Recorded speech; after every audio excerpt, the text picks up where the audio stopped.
What's going on, Combat Sports Nation? This is Shaun here. I'm accompanied by World Series of Fighting President Ray Sefo, whose promotion is coming off a successful World Series of Fighting 31. Just over a month later, coming up July 30th, we'll be watching a world title doubleheader. Ray, you must feel pretty good right now where the company stands amongst the fans and where you're heading as far as a promotion. Yeah, absolutely. We're the team. We have a small team, but we have an amazing team. And so, not only from the team here at the office here in Vegas, but also in New York, but also our fighters. Obviously, they're the guys that gets in there and put the show on and make that day successful. So, coming off WSOF 31, I mean the headliner there, the heavyweights. They really came and put on a show. So we were, very happy with the outcome of that and very proud of the way the whole show turned out. And of course, we're looking forward to WSOF 32, which, again, like you said, is a doubleheader. It's, 2 world title fights, 2 amazing titles to be contested for. So, Marlon Moraes, it's never a boring fight with him. And with Josh Hill, it's the same thing. So this is a rematch. And then the co-main event is Alexander Almeida defending his world title against the former world champion in Lance Palmer. So, amazing card. And, of course, the 2 brothers that, I'm sure you're going to touch on as well. The list goes on. I mean, we have an amazing card, and we're looking forward to it. So we'll start with the main event. Actually, both the main event and the co-main event are rematches. The first fight with Moraes and Hill, the champ got bloodied the first round, but he still was able to maintain the control on the feet and came away with a unanimous decision.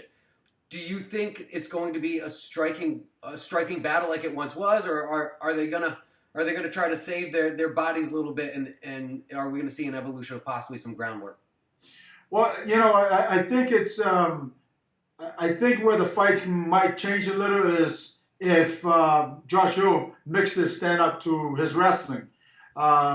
He wasn't able to take Marlon Moraes down in the last fight, and funny enough, Marlon Moraes was able to take him down. So Marlon, everybody knows that he's a very very, very good striker. His wrestling is on par. He's a black belt jiu-jitsu guy. But Josh Hill has also done some improving in his game as well. His only loss is to the champion.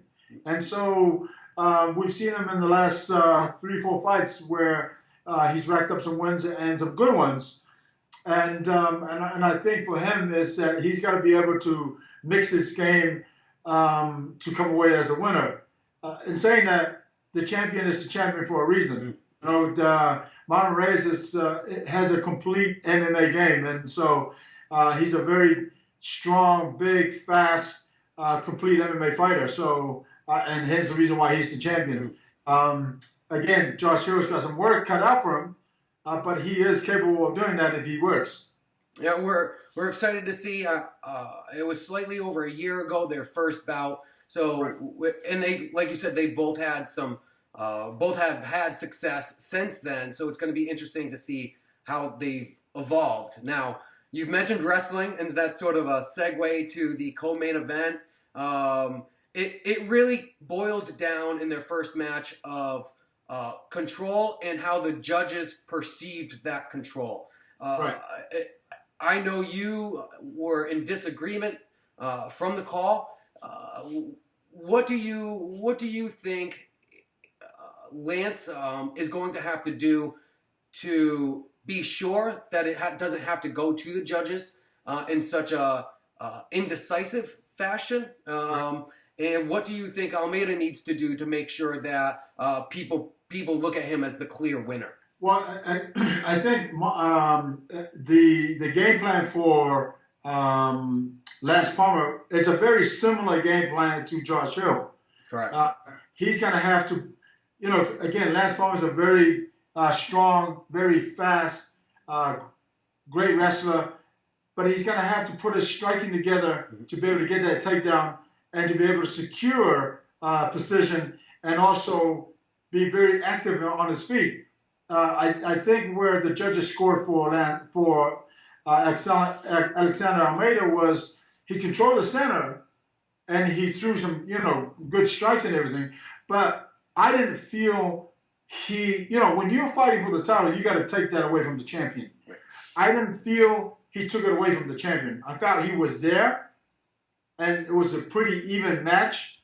But I thought Lance Palmer controlled the ground part of it, was able to score takedowns, and was able to, control top position from time to time. Again, Almeida was trying to attack from the bottom, but the guy on top has still got top position and is still winning the fight, if you will. And again, like I said, it goes back to, when you're the challenger, you got to come out and you got to take that title away from the champion. And I didn't feel Alexander did that. Now, that doesn't mean that he's less of a fighter. It just means that he's going to have to really come out and prove that he is a legitimate champion. He is the guy that won the title from Lance Palmer, and that he does want to keep the title. So to move on to the third featured bout, have you seen this before? Have you been this close to a situation to where it's two brothers are just fighting in your cage, fighting for yourself, or even fighting on the same card? How close have you been to a situation like this? It doesn't get any closer than myself and my younger brother. Oh, look at that. So my younger brother, obviously followed my footsteps, became a world champion himself, signed to K1 as well. I was there, a seeded fighter. Now, we're talking about K1 did tournaments all over the world. There was K1 USA, K1 New Zealand, K1 Australia, K1 Germany, Holland, France, you name it, Brazil.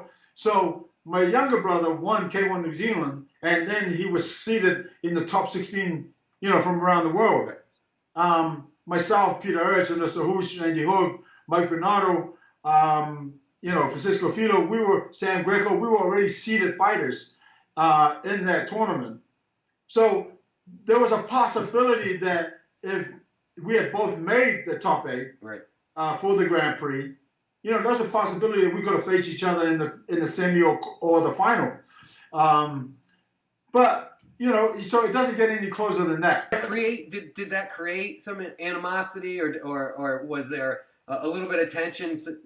We could very well. Maybe I got to hide a little bit or change some things up because we know each other so well outside of just being, brothers. No, there was nothing. There was no world title. There was no amount of money that would have paid me to fight my brother. Oh. Nothing. Okay. And so, we talked about it. And it's funny because we were on the same page. He's like, no, you're going to win that fight. I'm like, no, you're going to win that fight.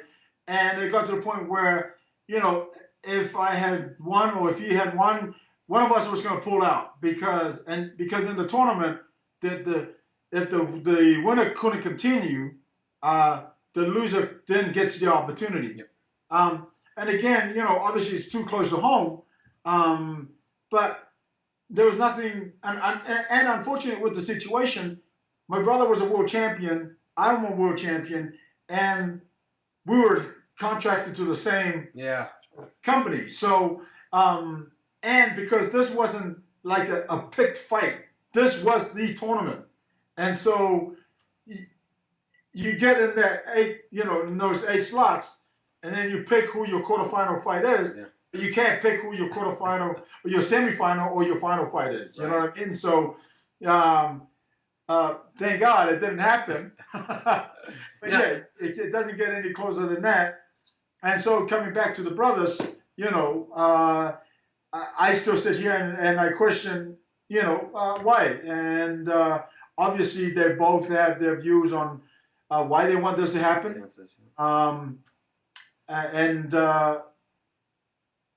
It's something that they want. It's something that they want to do. And the first time I had ever heard of the two of brothers fighting, I believe, it was Frank Shamrock and Ken Shamrock, and that was a talk for a few years. And I thought it was getting close to happening, but it didn't happen. Yep. I think, and there was a lot of talk about maybe happening in Strikeforce when Strikeforce were still, Correct. alive. That didn't happen.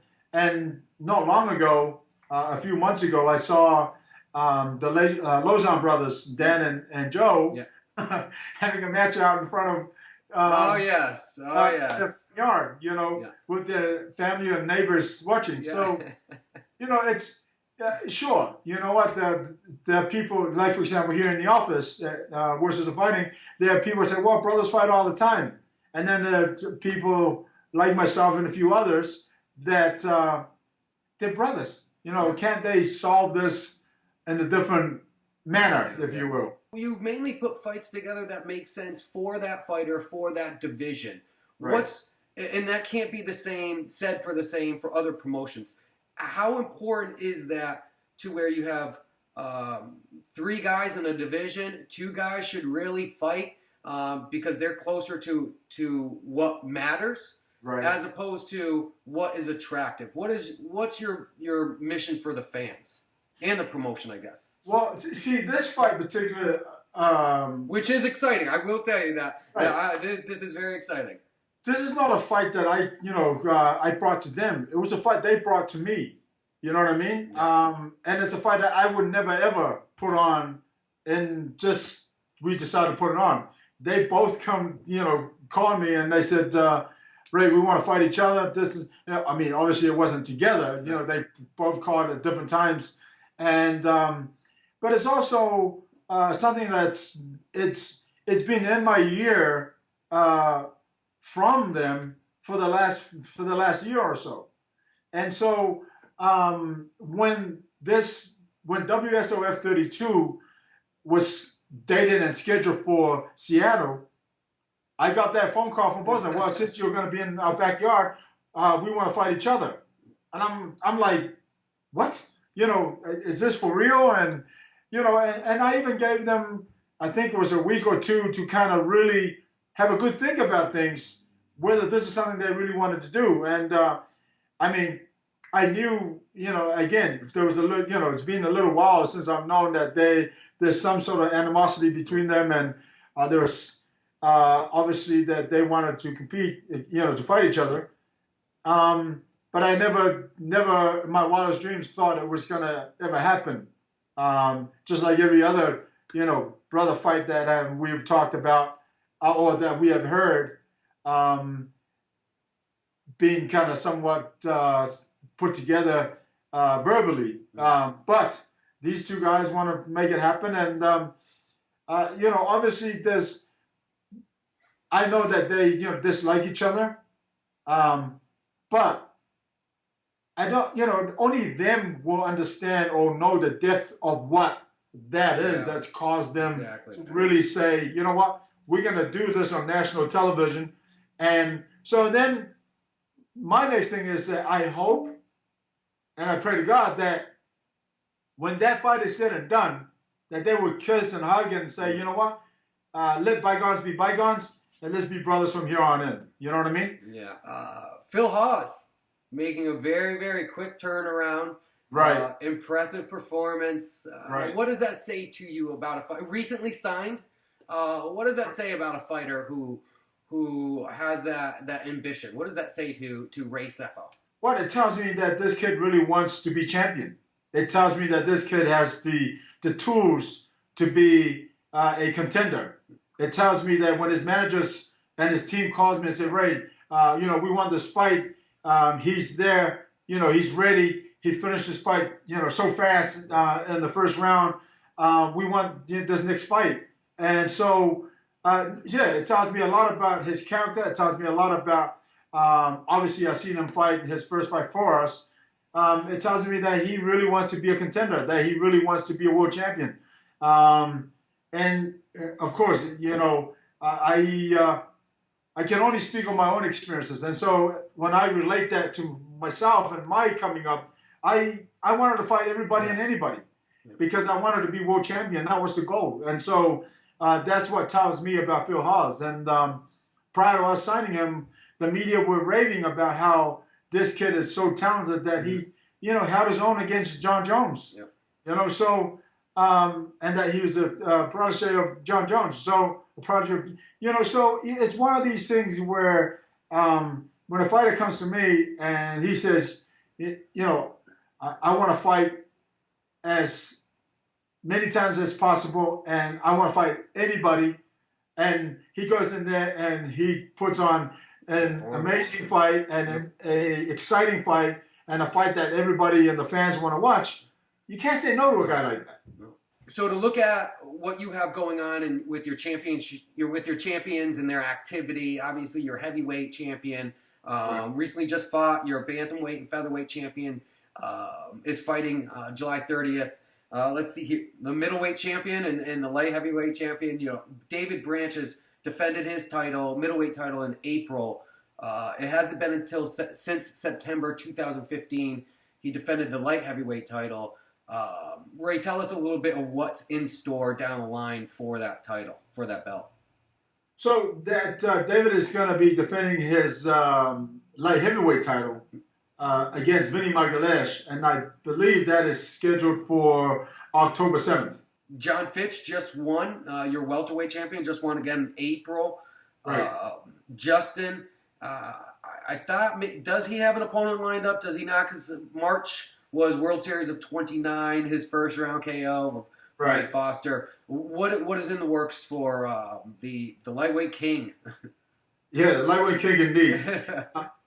The lightweight king is actually defending his title against Ozzy Dagulagov September 24th. Okay, September 24th. Now, September 24th in North Dakota, is that right? No, that's right now the location is 99.9% confirmed. Yeah. So I'm waiting for that 0.1% to give you 100%. Okay. Now, the last champion we didn't talk about was your flyweight champion. Right. He won the title World Series of Fighting 24. That's Magomed. I don't want to beat up his last name.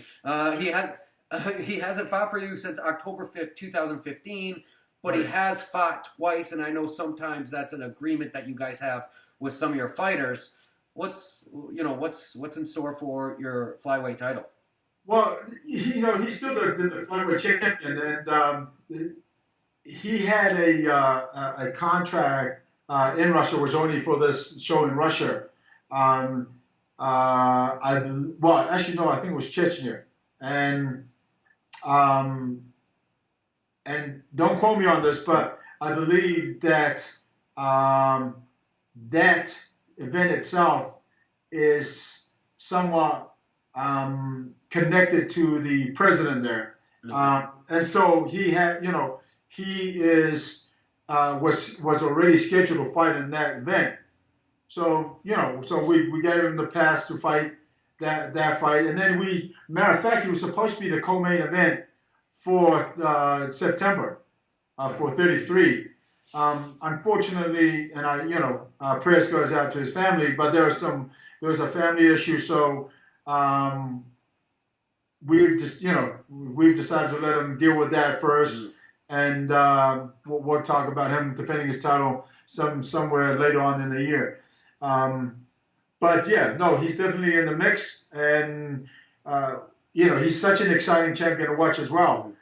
So we definitely want him back as soon as all the this other matter is handled. Earlier in the year, not too long ago, you said you'd like to see more tournaments, and the heavyweight tournament was mentioned, and you said that's close to you, since that would be your that's your division. It was mentioned again, little buzz about it when you came here in Connecticut. Right. Tell me how close that is as a possibility for 2016. Well, we were really thinking of making it happen in December. The unfortunate thing is that there's only a couple of states that allows a one-night tournament, and New York doesn't allow that. So which would have been exciting. So the heavyweight tournament, I think, is going to be pushed back to the early part of next year, 2017. But for now, it's being put on hold. how do you handle a situation? I don't want to use the word handle, but I guess that's the word that comes to mind. How do you handle a situation to where you recently signed a guy with a lot of expectation behind him, like Lorenzo Hood? He comes in, and I'm going to use the word that gets dismantled by a regional guy, Tyler King. And then Willis has quite the performance himself on that same card. How does that situation affect that fighter that was recently signed, that's got expectations behind them, and then how does it affect the fighter like a Tyler Hood, or excuse me, a Tyler King? Tyler King is in the mix right now, and I am actually in talks with his manager in terms of what his next step is. And I can't really, reveal that yet because that's doing negotiations or in discussions. The situation with someone Lorenzo Hood has been released. I released him from WSOF Fighting, and the reason that being is because, and I don't want to say anything negative about the guy, but there was a lot of negative phone calls that came from respected people in the industry, which I told him myself. Yep. I've had this discussion with him, and I didn't hide anything from him, and I needed him to give me his word as a man that he was going to show up, because a lot of the phone calls I got was that he won't show up or he'll pull out and that kind of stuff. Yeah. So right up to the moment of the fight, I was a little bit concerned, but and I'm not going to go into the details of what went on, but there was a lot of issues that I had to deal with in terms of commission, medicals, and so on, that allowed me to make a decision, or should I say, left me no choice but to let him go. And so, and that was that. Now, in terms of Willis, he's a young fighter that's hungry. He apologized to me afterwards, like that wasn't his best performance. And I love it when fighters do that, because it means that they got more to give, and they got and they want to be back in there, and that it's one thing to say that when you lose, I know I can do better at this and that. But it's another thing when you win. Right. The guy knows that he can do better. And so then it tells me that this guy is, again, legit, for real, wants to be a title contender, and wants to fight for the title, wants to be a world champion. And there's nothing more that a promoter wants to hear from a fighter other than, that I want to be a world champion. Ray, you've been great giving me as much time as you have. Is there anything that you want to go ahead and let the Combat Sports Nation fans or the World Series of Fighting fans know as far as news, or is there anybody else that you want to just say thank you to? Well, yeah, first of all, thank you for having me on your show, and of course all the fans tune in on July 30th on NBC Sports Network. We have an amazing card, WSOF 32, headliner Marlon Moraes versus Josh Hill, co-main event. World champion Alexander Almeida defending his title against the former world champion Lance Palmer. So, and of course, a special attraction, the two brothers that really want to show the world that they want to get this sorted once and for all. So tune in and enjoy the show. And again, thank you not only to my team here at WSOF Fighting, but also to all the fans from around the world. Awesome. Great. Thank you. Once again, Ray Sefo, president of World Series of Fighting. World Series of Fighting, July 30th. World Series of Fighting 32. Thank you so much. I appreciate it. Thank you, sir.